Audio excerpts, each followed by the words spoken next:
అప్పుల బాధలు వెంటాడుతున్నాయా? అయితే 6 JVR వారి జాతిరత్నాలు ధరించండి. తీన్మార్ మల్లన్న ఆఫీసు మీద దాడి జరిగింది. బిగ్ బ్రేకింగ్ న్యూస్ మనం చూస్తున్నాము. తీన్మార్ మల్లన్న ఆఫీస్ మీదకి తెలంగాణ జాగృతి కార్యకర్తలు, బీఆర్ఎస్ అనుబంధంగా ఉన్నటువంటి కవిత గారి అనుచరులు, ముఖ్యంగా జాగృతికి సంబంధించిన కార్యకర్తలు 60 నుంచి 70 మంది క్యూన్యూస్ ఆఫీస్కి వచ్చారు. ఆఫీస్ మీద దాడి చేసినటువంటి పరిస్థితి. అక్కడ అందులో తీన్మార్ మల్లన్న ఆఫీసులో పనిచేసేటువంటి అక్కడ సిబ్బంది మీద కూడా దాడి జరిగినట్టుగా తెలుస్తోంది.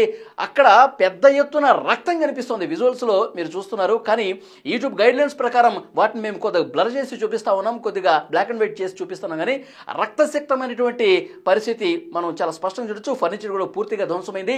కవితను ప్రశ్నిస్తున్న కారణంగానే, కవిత మీద వీడియోలు చేస్తున్న కారణంగానే, బీసీ ఉద్యమాన్ని అవమానిస్తున్న కారణంగానే మల్లన్నకు వ్యతిరేకంగా ఈరోజు వీళ్ళు వచ్చినట్టుగా కనిపిస్తోంది. స్పష్టంగా ఎంతమంది జాగృతి కార్యకర్తలు క్యూనిస్ లోపలికి వచ్చి దాడి చేస్తున్నారు చాలా స్పష్టంగా ఈ విజువల్స్ చూస్తున్న అర్థమవుతుంది. ఇప్పటికే మల్లన్న స్పందించారు. ఈ దాడిని ఖండిస్తూ కూడా ఆయన మాట్లాడిన పరిస్థితి. ప్రస్తుతం అక్కడ పోలీసులు చేరుకున్నారు. దాడికి సంబంధించి అన్ని వివరాలు సేకరిస్తున్నారు. మల్లన్నతో ప్రస్తుతం పోలీసులు మాట్లాడుతున్నారు. క్లూస్ టీమ్ కూడా అక్కడికి వచ్చి వివరాలు సేకరిస్తున్నట్టుగా తెలుస్తుంది. తెలంగాణ జాగృతి కార్యకర్తలు 60 నుంచి 70 మంది పెద్ద పెద్ద కర్రలు తీసుకొచ్చి ఆఫీస్ మీద దాడి చేసినటువంటి పరిస్థితి కనిపిస్తుంది. విజువల్స్ లో ఒక భయానకమైనటువంటి దృశ్యం చాలా స్పష్టంగా మనకు కనిపిస్తుంది. ఈ దాడికి సంబంధించి మరింత ఇన్ఫర్మేషన్ మనం తెలుసుకునే ప్రయత్నం చేద్దాం. అదే ఆఫీసులో ఉన్నటువంటి తిరుపతి మనకి మరింత సమాచారం ఇవ్వడానికి సిద్ధంగా ఉన్నారు. ఆయనతో మనం మాట్లాడదాం. తీన్మార్ మల్లన్న ఆఫీసు మీద జాగృతి కార్యకర్తలు దాడి చేశారు. మనం విజువల్స్ లో స్క్రీన్ మీద చూస్తున్నాం. పూర్తిగా రక్తసిక్తమైనటువంటి పరిస్థితి కనిపిస్తుంది. ఆఫీసులో సిచ్యువేషన్ మనం చూస్తున్నాం. అక్కడ ప్రత్యక్ష సాక్షి తిరుపతి మనకి ఫోన్ లైన్లో అందుబాటులో ఉన్నారు. తిరుపతి, అసలు ఏం జరిగింది? సో నేను మల్లన్న గారి ఆఫీస్కి వచ్చాను. 12కి వచ్చాను ఆఫీస్కి. సో పోలీసులు కూడా రావడం జరిగింది. సో దారుణమైనటువంటి పరిస్థితి ఉంది. బయట ఎక్విప్మెంట్స్ అన్ని కూడా పలగొట్టేటటువంటి కార్యక్రమం చేశారు. సో చాలా క్లియర్ కట్ గా జాగృతికి సంబంధించినటువంటి కండవాలు వేసుకొని వాళ్ళు ఇక్కడికి వచ్చేటటువంటి కార్యక్రమం చేశారు. దాదాపు 50-60 మంది దాకా వచ్చినారని చెప్పి మల్లన్న ఆఫీస్ లో పనిచేసేటటువంటి న్యూస్ రీడర్ సుదర్శన్ అన్న చెప్పినటువంటి మాట. సో 50-60 మంది వచ్చినారు. మల్లన్నకు సంబంధించినటువంటి ఎవరైతే గన్మెన్లు ఉంటారు, ఇద్దరు, అంటే గవర్నమెంట్ ఇచ్చేటటువంటి గన్మెన్, ఆయన ఇప్పుడు ఎమ్మెల్సీ కదా, గన్మెన్లు వాళ్ళని అడ్డుకునే ప్రయత్నం చేసినారు. కానీ ఎక్కడ కూడా అడ్డుకోలేకపోయినారు. లోపలి దాకా వాళ్ళు వచ్చినారు. సో తర్వాత మల్లన్న పైన దాడి చేయడానికి పోయినటువంటి నేపథ్యంలో గన్మెన్లు ఆ సమయంలో మల్లన్న ఆఫీసులోనే ఉన్నారా? ఎస్ మల్లన్న ఆఫీస్ లోనే ఉన్నారు. తన క్యాబిన్ లో ఉన్నారు. ఓకే. సో బయట ఈ సినారియో అయితా ఉంది. బయట గ్లాస్ గీస్ అంతా కూడా బలగొట్టేటటువంటి కార్యక్రమం చేస్తారు. హడావిడి చేస్తున్నటువంటి నేపథ్యంలోనే సో మొత్తానికి మల్లన్న గారి దగ్గరికి వెళ్తున్న నేపథ్యంలో గన్మెన్ డోర్ దగ్గర గన్ను పెట్టి బెదిరించే ప్రయత్నం చేశాడు. మీరు వెళ్ళిపోవాలి, ఇబ్బంది అవుతుంది అని చెప్పి బెదిరించే ప్రయత్నం చేసినప్పుడు కూడా వాళ్ళు లోపలికి వెళ్ళేటటువంటి కార్యక్రమం చేస్తారు. అంటే అట్లాగే చొచ్చుకుంటూ వచ్చారు. 50-60 మంది ఉన్నారు కదా, ఒక్కసారిగా దాడి చేయడానికి వచ్చారు.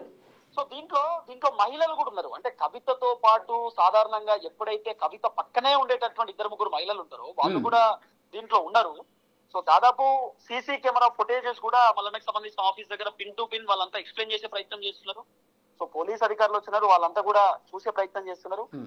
అంటే ఒక వార్త నేను వింటా ఉన్నాను, జాగృతి కార్యకర్తలు పెద్ద పెద్ద రాడ్లు తీసుకుని వచ్చారు, మల్లన్న మీద దాడి చేయడానికే ఆ రాడ్లు తీసుకొచ్చారని చెప్పి వార్త వస్తా ఉంది. నిజమేనది? సో బేసిక్ గా బయట కట్టెలు ఉన్నాయి. అంటే నేను రాడ్లు పెద్దగా గమనించలేకపోయినా కూడా కర్రలు ఉన్నాయి బయట. కర్రలు అయితే కనబడ్డాయి. సో కర్రలు ఆల్రెడీ కింద నేను చూశాను, పైన కూడా చూశాను. అలాగే నేను నడిచి వస్తున్నటువంటి క్రమంలో మెట్ల మీద, ఐ మీన్ స్టెప్స్ మీద మొత్తం రక్తపు మరకలు కూడా ఉన్నాయి. ఆఫీస్ లో మొత్తం కూడా రక్తం కనబడతా ఉంది. అంత బ్లడ్ సినారియో. అవును, నేను కూడా చూశాను. ఆఫీస్ మొత్తం చాలా బ్లడ్ పడిపోయి ఉంది. అవును. సో నేను మల్లన్నతో మాట్లాడే ప్రయత్నం చేసిన. సో మల్లన్న గారు పోలీసులకు సహకరిస్తా ఉన్నాడు. జరిగినటువంటి ప్రతి అంశాన్ని పిన్ టు పిన్ చెప్పే ప్రయత్నం చేస్తున్నారు.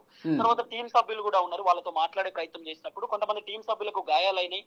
వాళ్ళని హాస్పిటల్ కూడా తీసుకెళ్ళి. తిరుపతి, నాకు ఒక డౌట్, గాల్లోకి కాల్పులు జరిపారు గన్మెన్స్. అంటే అక్కడ ఉన్న వాళ్ళని భయభ్రాంతులకు గురి చేయడం కోసం దాడి చేయడానికి వచ్చేసారు కదా, మల్లన్న మీద దాడి చేయడానికి. సో వాళ్ళని భయపెట్టడానికి గాల్లోకి 5 రౌండ్లు కాల్పులు జరిపారని తెలుస్తుంది. మరి గాల్లోకి కాల్పులు జరిపితే మనుషులకు ఎందుకు తగిలి, బ్లడ్ ఎందుకు పడింది? అంటే బేసిక్ గా ఫస్ట్ వాళ్ళు కొట్టేటటువంటి కార్యక్రమం చేస్తారు. ఎవరు? ఈ బీఆర్ఎస్ పార్టీకి సంబంధించినటువంటి జాగృతికి సంబంధించినటువంటి వాళ్ళు ఎవరైతే ఉన్నారో వాళ్ళు లోపలికి వస్తున్నటువంటి నేపథ్యంలోనే వాళ్ళు అడ్డుకున్నారు, వీళ్ళు అడ్డుకున్నారు, గన్మెన్లను కొట్టినారు. అంటే ఎవరైతే వాళ్ళు ఉన్నారో జాగృతికి సంబంధించిన కార్యకర్తలు గన్మెన్లను కొట్టినారు. గన్మెన్లకు గాయాలైనాయి. వాళ్ళకు కూడా బ్లడ్ వచ్చింది. తర్వాత మల్లన్న దగ్గర ఉండేటటువంటి టీం మెంబర్స్ ని కొడితే వాళ్ళకు కూడా బ్లడ్ వచ్చింది. ఆ బ్లడ్ సినారియో అంతా అదే, ఆ రక్తపు సినారియో అంతా కూడా అదే. సో రక్తం రావడానికి అదంతా కారణం అంతా కూడా మల్లన్నకు సంబంధించిన టీం సభ్యులను కొట్టిన తర్వాతనే ఆ బ్లడ్ అంతా కూడా బయటకు వచ్చేటటువంటి కార్యక్రమం జరిగింది.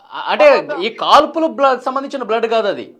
లేదు, కాల్పులు గాల్లో జరిపినారు. అంటే మనుషుల పైన వాళ్ళు కాల్పులు జరపలేదు, కేవలం భయపెట్టడానికి గాల్లో మాత్రమే కాల్పులు జరిపారు. నేనేమనుకున్నానంటే గురి తప్పి అక్కడ ఉన్న వాళ్ళు సిబ్బంది మీద ఏమైనా కాల్పులు జరిగినాయేమో.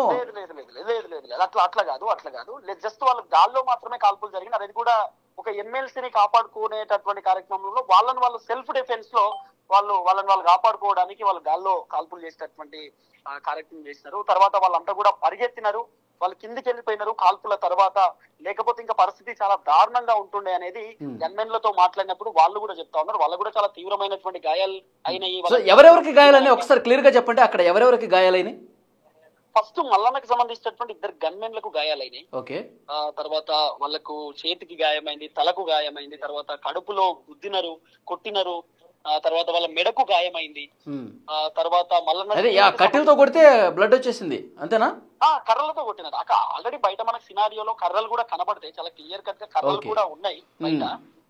తర్వాత చైర్లు వాళ్ళ కొట్టినారు. తర్వాత మనకు ఐరన్ చైర్స్ ఉంటాయి కదా, ఐరన్ చైర్స్ తో మల్లన్న టీం సభ్యుల పైన దాడి చేసినారు. సో ఆ చైర్స్ తో కొట్టేటటువంటి నేపథ్యంలో తలకు గాయమైంది, తలకు దెబ్బ తగిలింది, బలమైనటువంటి దెబ్బ తగిలింది.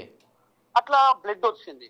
తర్వాత గన్మెన్లు ఎట్లయినా వీళ్ళని బయటికి వెళ్ళగొట్టాల్సిందే అనేటటువంటి నేపథ్యంతో గాల్లో కాల్పులు జరిపినటువంటి పరిస్థితులలో మొత్తానికి వాళ్ళు పారిపోయినారు. కానీ దాదాపు ఒక 30-40 మంది వచ్చినారని చెప్పి వాళ్ళు చెప్తున్నటువంటి మాట. సీసీటీవీ ఫుటేజ్ లో అన్ని కూడా విజువల్స్ క్యాప్చర్ అయినాయి. ఆల్రెడీ వాళ్ళ న్యూస్ ఛానల్ లో కూడా పిన్ టు పిన్ అంత ఎక్స్ప్లెయిన్ చేసేటటువంటి కార్యక్రమం చేస్తున్నారు. ఏం జరిగింది ఏంటంటే కూడా ఈ దాడి తర్వాత, ఈ ఘటన తర్వాత ఎమ్మెల్సీ మల్లన్న గారు ఏమైనా స్పందించారా?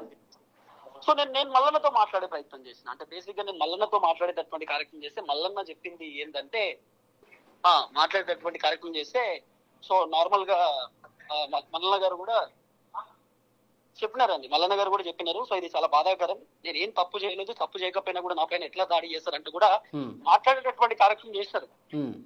అసలు ఏంటి ఇంత ఆగ్రహానికి కారణం ఏంటి? జాగృతి కార్యకర్తలు ఒక 60-70 మంది వచ్చి కర్రలు తీసుకుని వచ్చి కొట్టేంత పరిస్థితి ఎందుకు వచ్చింది? ఏంటి వాళ్ళు ఏం చెప్తున్నారు?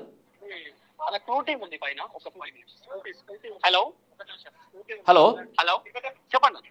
అదే అంటే వాళ్ళు కర్రలు తీసుకొచ్చి 50-60 మంది వచ్చి దాడి చేసి రక్తసిక్తం చేయడానికి అంత ఆగ్రహానికి కారణం ఏం కనిపిస్తుంది? వాళ్ళే ఎలాంటి ఆరోపణలు చేస్తా ఉన్నారు మల్లన్న మీద? అంటే బయట నాకు ఇప్పుడు నేను కిందికి వస్తున్నటువంటి విజువల్స్ ఏంది వల్లి గారు అంటే, బయట స్కూటీలలో కండవాలు ఉన్నాయి, తర్వాత చెప్పులు ఉన్నాయి, అవన్నీ కూడా ఉన్నాయి. ఆ క్లూ టీమ్ ఉంది ఒక 5 minutes. సో ఆ నేపథ్యంలోనే క్లూ టీమ్ కూడా ఇప్పుడే వచ్చింది. వాళ్ళన్న క్లూ టీమ్ కూడా పూర్తి స్థాయిలో వాడు చెక్ చేసేటటువంటి కార్యక్రమం చేస్తున్నారు. ఆ జరిగినటువంటి ఘటన అంతా కూడా. సో చాలా మీడియా ఛానల్స్ మన దగ్గరకు వస్తా ఉన్నాయి, మీడియా ఛానల్స్ కూడా మాట్లాడే ప్రయత్నం చేస్తా ఉన్నారు. జరిగినటువంటి దానిపైన చాలా మంది ఖండిస్తా ఉన్నారు. అక్కడ మీకు అందుబాటులో సుదర్శన్ ఉన్నారా? తీన్మార్ మల్లన్నతో సుదర్శన్ ఇప్పటిదాకా నేను సుదర్శన్ అన్న లైవ్ లో ఉన్నాము, లైవ్ చేసాము. ఓకే, చూసాను. అందుకే అడుగుతున్నా, మీ పక్కనే ఉన్న సుదర్శన్ ఇప్పుడు ఉన్నారా? ఒక్కసారి ఫోన్ ఇవ్వగలుగుతారని. నేను ఇప్పుడు లేడు, లైవ్ లో ఉన్నాడు. నేను మళ్ళీ నీతో మాట్లాడించేటటువంటి కార్యక్రమం చేస్తాను. ఇప్పుడు తిరుపతి జాగృతి కార్యకర్తలు ఏం చెప్తున్నారు? ఎందుకు వాళ్ళు ఇంత ఆగ్రహానికి గురై ఆఫీస్ మీద దాడి చేసే పరిస్థితి వచ్చింది? బేసిక్ గా జాగృతి కార్యకర్తల బాధ ఏంటంటే, మల్లన్న మమ్మల్ని తిడుతున్నాడు, మల్లన్న మమ్మల్ని ఇబ్బంది పెడుతున్నాడు అనేది వాళ్ళ వర్షన్.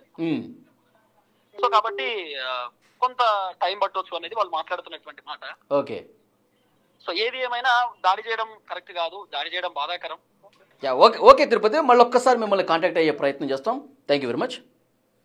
సో అది మొత్తానికి పరిస్థితి మనం చూస్తూ ఉన్నాం. ప్రత్యక్ష సాక్షి తిరుపతి టీఆర్టీవీ ఛానల్ కూడా ఉంది. ఆయనకి మల్లన్నకి చాలా దగ్గరగా ఉంటాడు.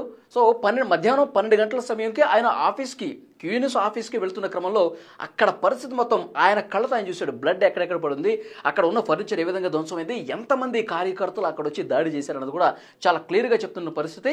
కవిత మీద అనుచిత వ్యాఖ్యలు చేశాడు మల్లన్న, కవితను క్వశ్చన్ చేశాడు, కవిత చేస్తున్నటువంటి బీసీ ఉద్యమాన్ని అవమానించే విధంగా మాట్లాడుతూ ఉన్నాడు అంటూ కవితకు అనుకూలంగా నినాదాలు చేస్తూ, మల్లన్నకి వ్యతిరేకంగా నినాదాలు చేస్తూ అక్కడ ఆఫీస్ కింద ఉన్నటువంటి పెద్ద పెద్ద కర్రల్ని, కట్టెల్ని తీసుకొచ్చి ఆఫీస్ లోపలికి చొరబడి అక్కడ గన్మెన్లు కూడా నెట్టుకుంటూ లోపలికి వచ్చి దాడి చేశారు. ఆ రక్తం కూడా ఆ కర్రలతో దాడి చేసిన దాంట్లో భాగంగానే ఆ రక్తం వచ్చిందని చెప్పి తిరుపతి చెప్తా ఉన్నారు గన్మెన్లు. ఎందుకంటే తీన్మార్ మల్లన్న మీద దాడి చేయడానికి వచ్చారు కాబట్టి, ఆయన మీదకు దూసుకుంటూ పోతున్నారు కాబట్టి, ప్రాణరక్షణలో భాగంగానే ఆ జాగృతి కార్యకర్తలను భయం పెట్టే దాంట్లో భాగంగానే 5 రౌండ్లు గాల్లోకి కాల్పులు జరిపారని తెలుస్తుంది. సో విజువల్స్లో చాలా స్పష్టంగా స్క్రీన్ మీద కూడా మనకి విజువల్స్ కనిపిస్తున్నాయి. జాగృతి కార్యకర్తలు, వాళ్ళ ఆ కార్యకర్తల మెడలో జాగృతి కండువాలు కూడా మనకు కనిపిస్తున్నాయి. కనిపిస్తున్నాయి. కవితకి అనుకూలంగా నినాదాలు చేస్తూ ఎట్లా మల్లన్న ఈ విధంగా వీడియోలు చేస్తాడు, కవిత గారిని ఏ విధంగా ప్రశ్నిస్తాడు అంటూ మాట్లాడుతున్నటువంటి పరిస్థితి కూడా మనకు కనిపిస్తోంది.